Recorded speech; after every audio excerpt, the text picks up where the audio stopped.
Baik Bapak Ibu sekalian, kita teruskan di sesi kedua ini. Kita akan berbicara tentang Ibnu Khaldun. Nah, Ibnu Khaldun ini hidup di pada abad ke-14. Jadi beliau hidup di abad 14. Nah, secara politik pada masa ini dunia Islam tengah mengalami masa-masa yang sangat suram, berada di ambang kehancuran, ya. Jadi luar biasa di masanya Ibnu Khaldun ini. Bapak Ibu sekalian yang rahmati Allah, demikian pula dengan perkembangan intelektualitas ya yang pada masa itu dikenal dengan masanya ya asar al-suruh wal hawasi. Jadi masa di mana para intelektual pada masa itu hanya lebih banyak pada melakukan masa pensarahan dan pemberian catatan pinggir, ya, catatan kaki. Tapi Masya Allah luar biasa di masa itu lahir seorang tokoh yang luar biasa, yang hebat, yang dikagumi tidak hanya di Islam tapi juga dikagumi oleh Barat dan berbagai macamnya. Beliau luar biasa, namanya adalah Ibnu Khaldun. Bapak Ibu sekalian yang dirahmati Allah, Ibnu Khaldun ini berapa usianya? Usianya cukup panjang, itu sekitar 73 tahun. Nah, coba kita akan lihat siapa Ibnu Khaldun, lalu apa kontribusinya terhadap ekonomi Islam. Bapak Ibu sekalian yang dirahmati Allah, Ibnu Khaldun, saya punya bukunya. Inilah kitabnya Ibnu Khaldun, Muqaddimah. Ya, jadi Muqaddimah. Jadi ini sudah diterjemahkan ke dalam banyak bahasa, termasuk dalam bahasa Indonesia, kitab Muqaddimah ini. Nah, hampir banyak tokoh-tokoh dunia membaca buku ini. Ada baiknya juga Bapak Ibu juga membacanya. Mudah-mudahan mendapatkan ilmu dan inspirasi dari tulisan ini. Bapak Ibu sekalian yang dirahmati Allah. Nah, Ibnu Khaldun atau kemudian dikenal dengan Abu Zaid Abdurrahman bin Muhammad bin Khaldun, ya, Al-Hadrami, lahir pada tahun 1332 ya, 30, wafat kemudian wafat di tahun 1404 Masehi. Nah, Bapak Ibu sekalian yang dirahmati Allah, nah kalau kemudian kita perhatikan beliau ini luar biasa ya. Jadi beliau seorang pakar sejarah, pakar dalam ilmu sosiologi, ya, pakar ekonomi, pakar filsafat. Jadi banyak sekali ya kira-kira gitu ya. Lalu pendidikan Ibnu Khaldun mendapatkan pendidikan awal dari ayahnya tentang azas-azas agama seperti Al-Quran, fikih, hadis, dan tauhid. Jadi Masya Allah luar biasa, sosok yang luar biasa ya. Jadi kalau kemudian hari ini kita lebih mengenal tentang spesialisasi gitu kira-kira gitu. Nah, kalau orang-orang dulu ternyata lebih pada bukan spesialisasi, dari yang umum semuanya dia menguasai semua, kira-kira bisa semua gitu kira-kira. Ya luar biasa ya. Jadi hafiz Al-Qur'an sejak kecil Ibnu Khaldun ini. Jadi Masya Allah luar biasa. Al-Qur'an itu luar biasa bagi saya. Jadi kalau orang sudah hafal Quran, setidaknya semua ilmunya Allah itu pada dasarnya sudah dititipkan. Tinggal kemudian yang lain tinggal dipelajari. Dan hampir semua Ibnu Sina juga hafiz Quran dan berbagai macamnya. Jadi ini menjadi sangat penting sekali membekali keluarga dan anak-anak dengan hafal Quran. Dan mudah-mudahan keluarga kita Allah izinkan untuk bisa menghafal Quran 30 juz juga. Nah, dan mengamalkannya juga dalam kehidupan sehari-hari. Lalu kemudian saat dewasa beliau belajar linguistik, bahasa Arab, seperti Nahwu ya, lalu Sorob, Usuluddin, dan Sastra. Jadi Masya Allah luar biasa. Kecintaan terhadap ilmu itu membuat tokoh-tokoh intelektual ya, tokoh pemikir ekonomi Islam kita ini luar biasa, menguasai banyak hal. Lalu beliau juga mempelajari mantik, sains, falsafah, matematika, sejarah dari beberapa ulama terkemuka pada masa itu. Guru beliau yang utama adalah Muhammad Abdul Muhaimin. Beliau juga turut berguru dengan Abu Abdullah Muhammad bin Ibrahim Al-Abla yang mengajarkan tentang sosiologi, politik, dan pendidikan. Nah, jadi kalau hari ini kita cuma belajar satu, itu terasa banget kurang kira-kira.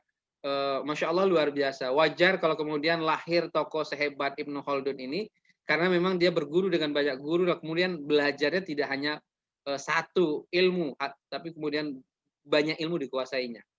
Lalu kemudian dalam semua bidang studinya mendapatkan nilai yang sangat memuaskan dari para gurunya. Namun studinya terhenti karena penyakit pes ya. Jadi seperti wabah seperti kita sekarang ini itu melanda selatan Afrika pada tahun 749 Hijriah yang merenggut ribuan nyawa. Ayahnya dan sebagian besar gurunya juga meninggal dunia pada masa itu. Jadi wabah seperti kita di hari ini. Nah, lalu apa kitab-kitabnya? Karya Ibnu Khaldun adalah yang pertama adalah At-Ta'rib ya bi Ibnu Khaldun. Sebuah kitab autobiografi catatan dari kitab sejarahnya. Nah, ini menjadi penting juga bagi Bapak Ibu sekalian ya. Saya sarankan sekarang kalau masih muda ya, semua voice ya, video, note semuanya disimpan. Kenapa? Dan itu bisa menjadi autobiografi, bisa menjadi ilmu jariah dan berbagai macamnya. Jangan sungkan-sungkan malas ya untuk mengupload ya, baik itu apa yang Bapak Ibu sekalian miliki, khazanah keilmuan, dan itu sangat bermanfaat sekali. Lalu kemudian muqaddimah. Ya, muqaddimah yang tadi kita lihat ya, muqaddimah ya, pendahuluan atas kitab ya, Al-Ibar yang bercorak sosiologis, historis dan filosofis.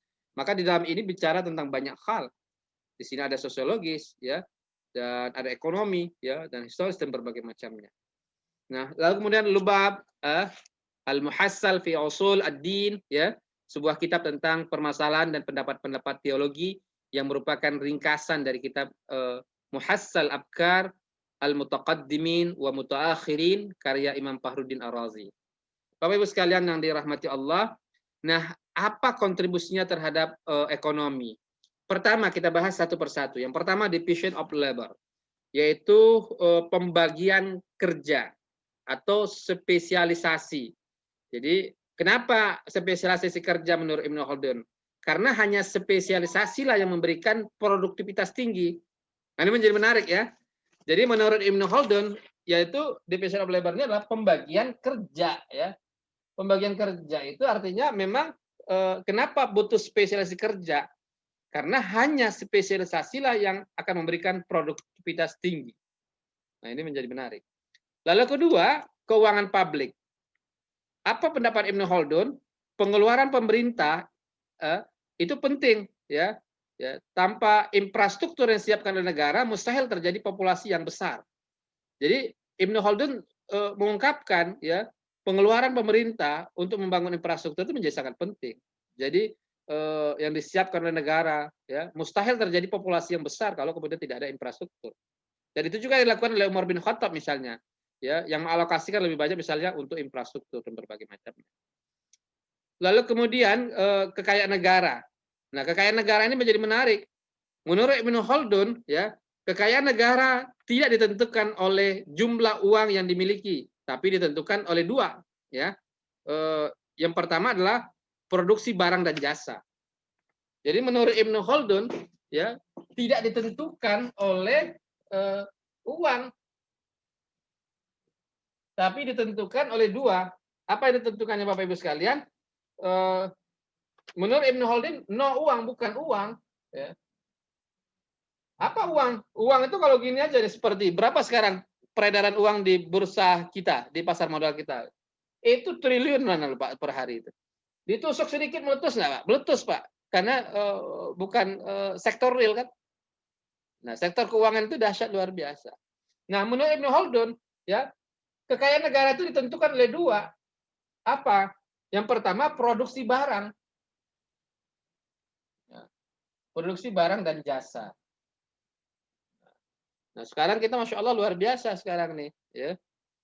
Ada satu negara di dunia ini, ya, dia jual barang murah keluar, ya, di insentif pajak dan berbagai macamnya. Ya. Makanya sekarang seperti Cina misalnya sekarang, ya, itu luar biasa bagi saya. Konsep ekonominya, kemudian dia jual dengan harga yang murah, tapi kemudian pemerintahnya peduli, ya. Jadi ini Masya Allah luar biasa. Ini tantangan juga bagi negara-negara berkembang seperti kita, ya. Apa yang baru misalnya di Amerika hari ini itu bisa dibuat di Cina. Itu saya punya teman yang suka melakukan perdagangan dengan Cina, dan itu luar biasa ya. Di satu sisi ya luar biasa bagi saya. Nah, barang dia jual, lalu kemudian dia dapat uang, jual lagi dapat uang lagi, dan ini luar biasa. Lalu kemudian menurut Ibnu Khaldun lagi, neraca Pak, neraca pembayaran yang sehat.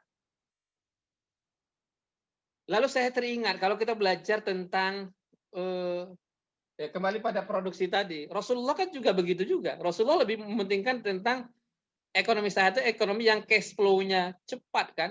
Kalau cash flow-nya cepat berarti kan dia bikin barang jual, bikin barang dan jual. Air yang sehat itu kan air mengalir. Ekonomi yang sehat juga ekonomi mengalir. Ya, buat barang jual, buat barang jual, bukan karena uang tadi kan. Nah, lalu yang kedua ini neraca perdagangan pembayaran yang positif. Ini menjadi menarik bagi saya. Kalau kita belajar tentang makro, kan cuma 3 ya. Kalau belajar makro itu kan cuma 3 ya Bapak Ibu sekalian. Apa Bapak Ibu sekalian? Yang pertama adalah, kalau kita rangkum makro itu kan cuma 3 kan. Yang pertama APBN, yang kedua adalah NSM, neraca sistem moneter, yang ketiga adalah BOP kan, balance of payment. 3 ini harus surplus loh Pak. Ini harus surplus APBN ya kan. Makanya di masa Rasulullah cuma terjadi sekali kan defisit anggarannya. Kenapa defisit pada masa Rasulullah? Karena jumlah orang masuk Islam banyak, sehingga terjadilah defisit anggaran. Kemudian setelah Fathul Makkah dibayar, surplus terus. Kenapa bisa surplus? Dilakukan oleh orang baik dengan cara yang baik, manajemen yang bagus. Di masanya Umar bin Abdul Aziz, surplus terus. Bahkan zero kemiskinan. Indikatornya apa? Nggak ada orang mau menerima zakat. Nah, yang kedua adalah neraca sistem moneter. Sistem moneter ini kan jualan kita ke luar negeri, masuklah di sini ada rupiah, di sini ada dolar, ada macam-macam ya kan. Nah, jualan nanti masuk lagi dolar ke sini. Beli pesawat ke luar negeri, keluar lagi dia gitu. Ini karena neraca sistem moneter. Nah, di sini harus positif kan. Kalau negatif ya berarti menurut Ibnu Khaldun ya nggak sehat kira-kira gitu kan. Lalu yang ketiga balance of payment, perdagangan kan antar negara. Ya, bagaimana dengan kita Pak? Ya Bapak Ibu sendiri yang bisa melihatlah kira-kira gitu. Nah, idealnya memang ketiga-tiganya ini sehat semua kan. Ininya bagus APBN-nya, neraca sistem moneternya bagus, balance payment-nya bagus. Maka bisa dikatakan negara itu bagus kira-kira. Lalu kemudian yang berikutnya adalah neraca pembayaran positif sudah tadi. Lalu yang kelima adalah keuntungan atau konsep uang. Nah, keuntungan dan konsep uang ini Ibnu Khaldun mendukung ya penggunaan emas dan perak sebagai standar moneter. Nah, ini menjadi menarik Bapak Ibu sekalian. Kalau minggu lalu Imam Al-Ghazali mengatakan boleh mata uang itu tidak mesti harus dari emas dan perak selama pemerintah mengakui. Tapi Ibnu Khaldun mengatakan mata uang itu harus berasal dari mendukung penggunaan emas dan perak sebagai standar moneter. Kenapa? Karena dia lebih stabil. Nah, lalu kemudian sama juga dia mengatakan bahwa kenapa? Karena semuanya terkena inflasi kecuali emas dan perak. Ya juga sih, ya coba kita perhatikan. 1 dinar di masa Rasulullah itu dapat seekor kambing. Hari ini 1 dinar itu ya itu dapat 1 ekor kambing juga. Kalau begitu zero inflasi dong. Jadi Masya Allah luar biasa. Ternyata emas lebih stabil. Nah, tapi ini menjadi menarik. 2 tokoh dalam ekonomi Islam berbeda pendapat. Ya, pilih mana kira-kira Pak Indra? Kedua-duanya ada di hari ini. Misalnya Mahathir Muhammad yang ingin dengan teman-teman ingin membuat misalnya yaitu dengan dinar dan berbagai macamnya, Murabbitun dan berbagai macamnya, Umar Fadillah dan berbagai macamnya. Nah, ada juga mengatakan nggak usah deh, kita gunakan rupiah, yang penting pemerintah menjaminnya. Mudah-mudahan ini menjadi pelajaran juga bagi kita bersama.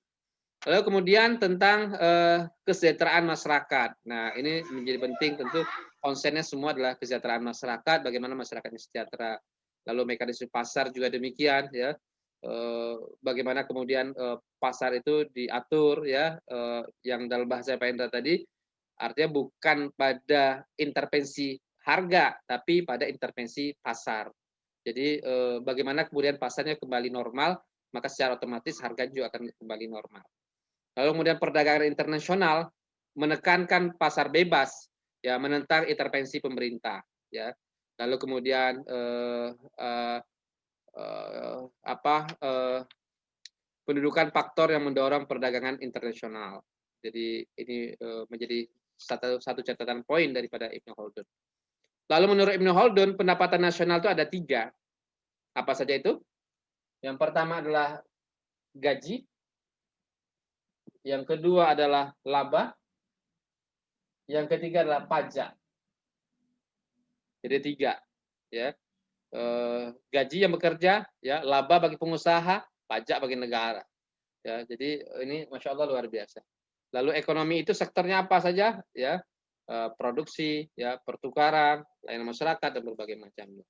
Nah, saya pikir ini Bapak Ibu sekalian, ya, jadi menjadi sangat penting sekali bagaimana sebenarnya Ibnu Khaldun yang hidup di masanya, ya, jauh sebelum lahirnya tokoh-tokoh ekonomi dunia hari ini telah memberikan satu khazanah keilmuan, inspirasi yang begitu luar biasa bagi kita bersama. Mungkin ya hari ini mungkin Bapak Ibu baru mendengar nama Ibnu Khaldun. Sebelum belajar ini mungkin tidak pernah kenal dengan Ibnu Khaldun, tidak pernah kenal dengan Ibnu Taimiyah, dan mudah-mudahan ini menambah semangat Bapak Ibu sekalian untuk semangat membaca karya beliau, ya, yang luar biasa, dan saya pikir masih relevan untuk diterapkan di hari ini karena namanya sejarah itu senantiasa terulang kembali. Jadi watilkal ayyam nudawwiluha bainan nas. Hari itu kami pergilirkan di antara manusia. Jadi mudah-mudahan kita bisa melahirkan Ibnu Khaldun modern, dan ternyata Umar Chapra, salah satu tokoh ekonomi Islam kontemporer hari ini, itu telah mampu membangkitkan kembali semangat Ibnu Khaldun ini dengan siklus, ya, siklus Ibnu Khaldun dia bilang, yang ada masa kemajuan dan kemunduran. Nanti insya Allah di lain kesempatan akan kita bahas tentang siklus Khaldun ini di bukunya Umar Chapra. Baik Bapak Ibu sekalian, saya pikir itu mudah-mudahan bermanfaat. Silakan kita berdiskusi kembali.